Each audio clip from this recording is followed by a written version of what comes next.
சிராஜுல் மில்லத் சந்தன தமிழறிஞர் அப்துல் சமத் அவர்கள் ஒரு மாநாட்டின் போது அன்றைய முதலமைச்சராக இருந்த மாண்புமிகு அன்றைய முதலமைச்சர் டாக்டர் கலைஞரிடத்திலே இந்த கோரிக்கையை எடுத்து வைத்தார்கள்.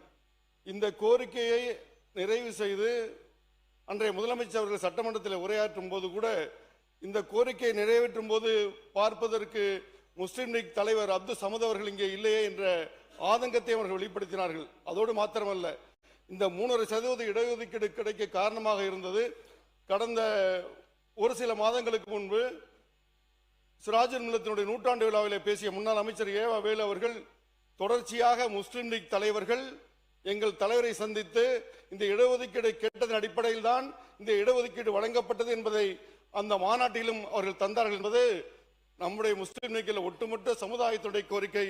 அன்பு சகோதரர் சொன்னது போல பாட்டாளி மக்கள் கட்சி நிறுவனர் ஐயா ராமதாஸ் அவருடைய கோரிக்கை, அனைவருடைய கோரிக்கை ஏற்றுத்தான் அந்த இடஒதுக்கீடு வழங்கப்பட்டது. மாண்புமிகு அமைச்சர் ஷாஜகான் அவர்கள் அழகா ஒரு விளக்கத்தை சொல்றாங்க. இந்திய யூனியன் முஸ்லீம் லீக்குடைய தலைவர்கள் தொடர்ந்து கேட்டதுடைய பயனாக தான் எங்களுக்கு 3.5% இடஒதுக்கீடு கிடைச்சிச்சுன்னு சொல்லியிருக்காங்க. அதில் நிறையா உட்பொருள் இருக்குது. கொஞ்ச காலம் 5 வருஷம் 4 வருஷம் நட்பில் முஸ்லீம் லீக்குக்கும் திமுகவுக்குமான உறவு 1967லேயே திமுகவை அரசு அமைக்க வச்ச இயக்கம், தோழமை கொண்ட இயக்கம் இந்திய யூனியன் முஸ்லீம் லீக்கு.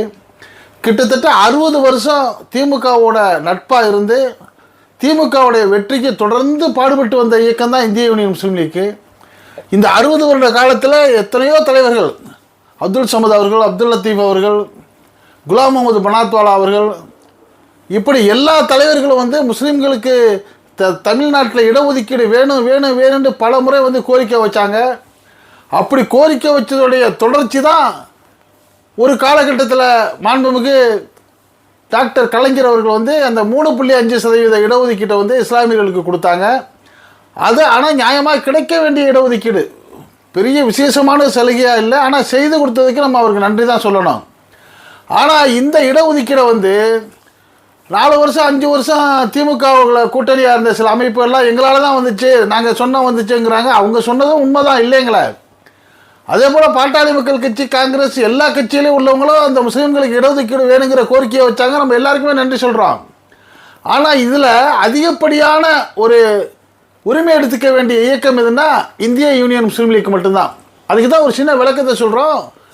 2 வருஷம் 4 வருஷம் 5 வருஷம் கூட்டணி இல்லைங்க, 60 வருஷம் திமுகவை ஆட்சி படத்தில் வச்சு அழகு பார்த்த ஒரே இயக்கம் இந்திய யூனியன் முஸ்லீம் லீக். அது கட்சிக்காக எந்தவித பலனையும் திமுகவுடைய ஆட்சியில் பயன்பெறலை. சமுதாயத்துக்கான தேவைகளை தான் சொல்லி வந்துச்சு.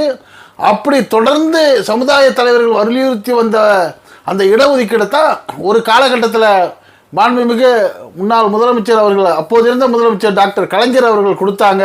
அவருக்கும் நம்ம திமுகவுக்கும் நன்றி சொல்லத்தான் கடமைப்பட்டிருக்கிறோம். ஆனால் இப்போ நம்ம சொல்ல வேண்டிய கருத்து என்னென்னா, இந்த 3.5% இடஒதுக்கீடுக்கு முக்கியமான ஆரம்ப கருத்தை ஆரம்பத்திலேருந்து தொடர்ந்து போராடி பெற்றுக் கொடுத்த இயக்கம், இஸ்லாமியர்களுக்கு 3.5% இடஒதுக்கீட்டை பெற்றுக் கொடுத்த இயக்கம் இந்திய யூனியன் முஸ்லீம் லீக்குங்கிறது இஸ்லாமிய மக்களுக்கும் தெரியும், அரசியல் அறிஞர்களுக்கும் தெரியும், திமுகவுடைய தலைவர்களுக்கும் தெரியும், இந்திய யூனியன் முஸ்லீம் லீக்குடைய தலைவர்களுக்கும் தெரியும்.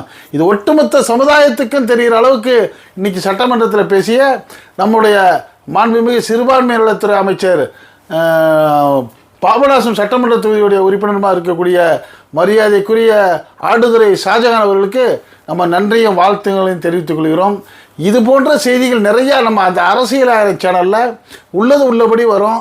இதை பலருக்கும் அறியும் வகையில் தான் நம்ம ஒளிபரப்பிக்கிட்டே இருக்கிறோம். இதை நீங்கள் தெரிஞ்சுக்கிறதுக்கு இதுவரை அரசியல் சேனலுக்கு சப்ஸ்கிரைப் பண்ணாதவங்க சப்ஸ்கிரைப் பண்ணுங்கள். மறக்காமல் பக்கத்தில் இருக்க பெல்லைக்கானை கிளிக் பண்ணுங்கள். அப்போ தான் நம்ம போடக்கூடிய ஒவ்வொரு வீடியோவும் நோட்டிஃபிகேஷன் காட்டும். நீங்கள் விரும்பியதை பார்க்கலாம். என்று மணிந்திருப்போம். உங்கள் அன்பன் அஷ்ரஃப் அலி. நன்றி, வாழ்த்துக்கள்.